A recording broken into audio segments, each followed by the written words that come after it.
crystia.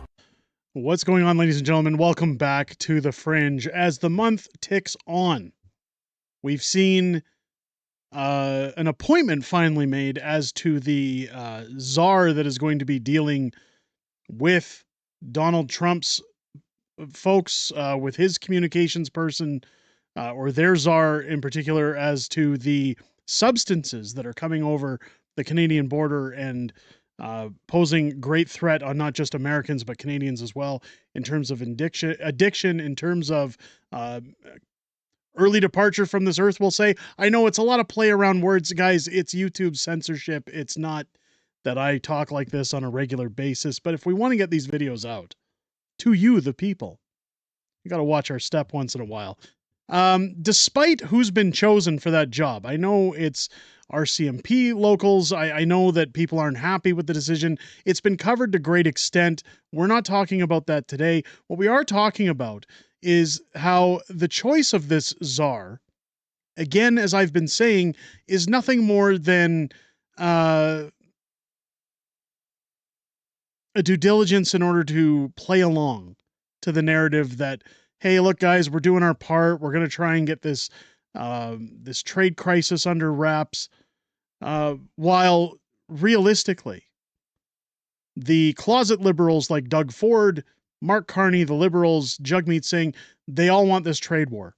They want every reason in the world to print billions of dollars, just like during the pandemic. They want to pay people to sit on their butts while they stoke the fires of diversity, while they destroy the relationships with one of our largest trading partners in the world, in order to watch the planet burn and essentially pad their pockets while pushing a terrible economy, a terrible dollar, and a terrible future onto tax-paying Canadians.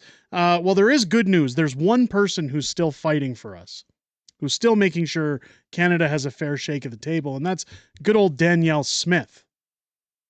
I had a great talk with Dr. Jordan Peterson last night about Danielle Smith and what exactly she's bringing to the table. Now, we can't go straight into the details because I don't know what can and can't be discussed, but I want to share this on her way to Washington.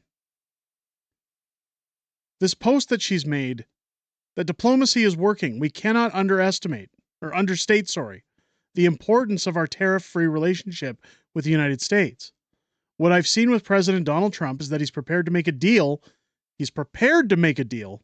And that's why Canada and its leaders should be focused on advocating about how our raw materials such as energy, steel, aluminum, potash, uranium, and more are absolutely essential to America's success.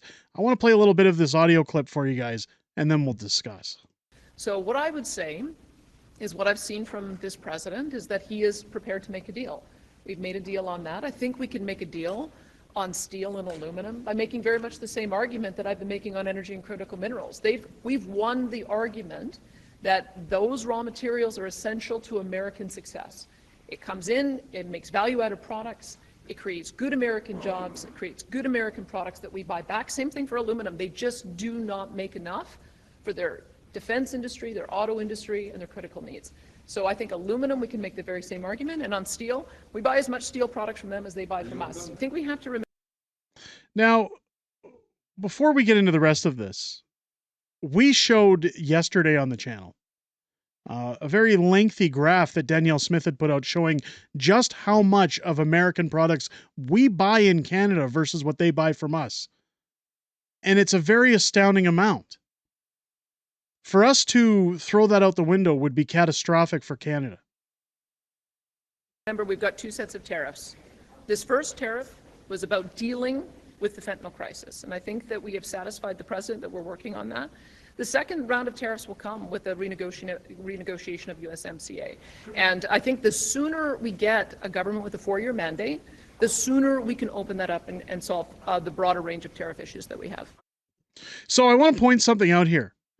Do you see watch Doug Ford in the background here. Now you've got Wob Canoe looking as though he's satisfied with what Danielle's saying.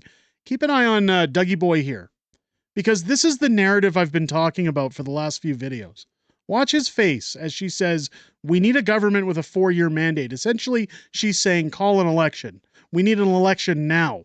She couldn't be more right, by the way. But watch Doug's face when she says that. Renegotiation of USMCA. And I think the sooner we get a government with a 4-year mandate, the sooner we can open that up and solve the broader range of tariff issues that we have. He's livid. Look at this face he has here when she's talking about it. He's not happy at all. I've said it before. Doug Ford is running on a tariff war with Donald Trump because it's going to give him a 4-year mandate. This is a distraction from all the crap that he does, from the terrible job that he does in Ontario as a closet liberal. She, Danielle Smith, by the way, the rhetoric she's spilling versus what others do, absolutely phenomenal. This is what a leader looks like. Take a look at what Doug had to say later on, because this is where the flip-flop comes. Doug Ford last month, we'll shut off electricity to the United States, let them freeze Canada first. Doug Ford today, we must be diplomatic to avoid full-scale trade war with the U.S. This is serious, people.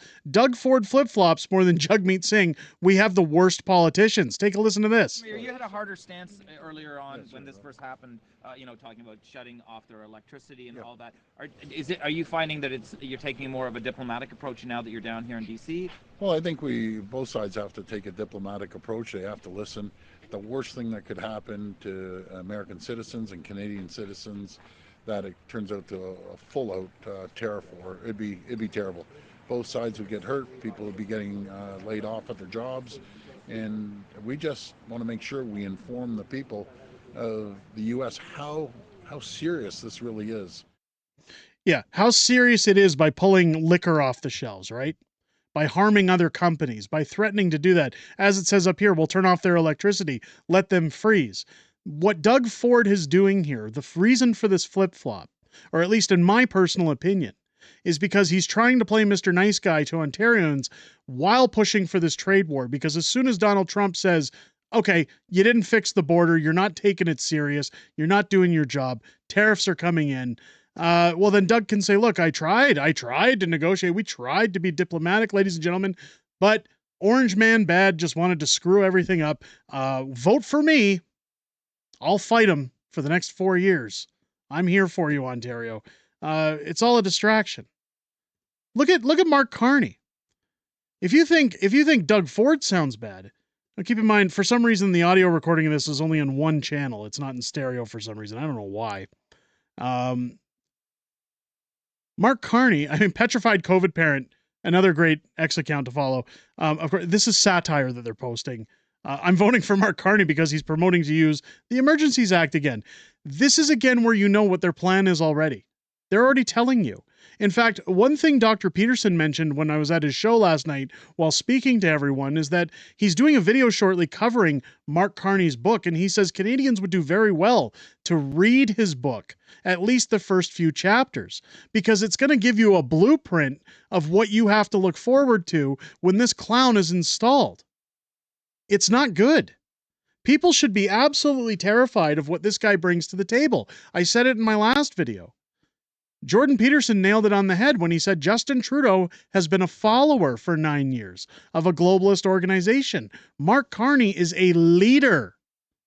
He has a plan. He knows what he wants to do to completely cripple this country. Listen to this. And something that my government is going to do is to use all of the powers of the federal government, including the emergency powers of the federal government, to accelerate the major projects that we need in order to build this economy and take on the Americans. To build this economy and take on the Americans. Look at when he first turns around here. Look at that sinister look on his face. I know I keep saying look at everybody's face. This is the devil. This guy wants a trade war. Instead of saying to people, all 16 of these people, look, guys, we don't want a trade war. We want to find a way to work with our largest trading partner. It's not. No. We want to bring out emergency powers. We want to exercise the fullest extent. Guess what's going to happen when they do that, ladies and gentlemen? The same thing that happened during the pandemic. oh, guys, we need people to be okay with us taking some extra emergency powers. We just need a little bit more slack so we can do all these wonderful things that we're not legally allowed to do. But, we'll give it all back when we're done. Sound familiar?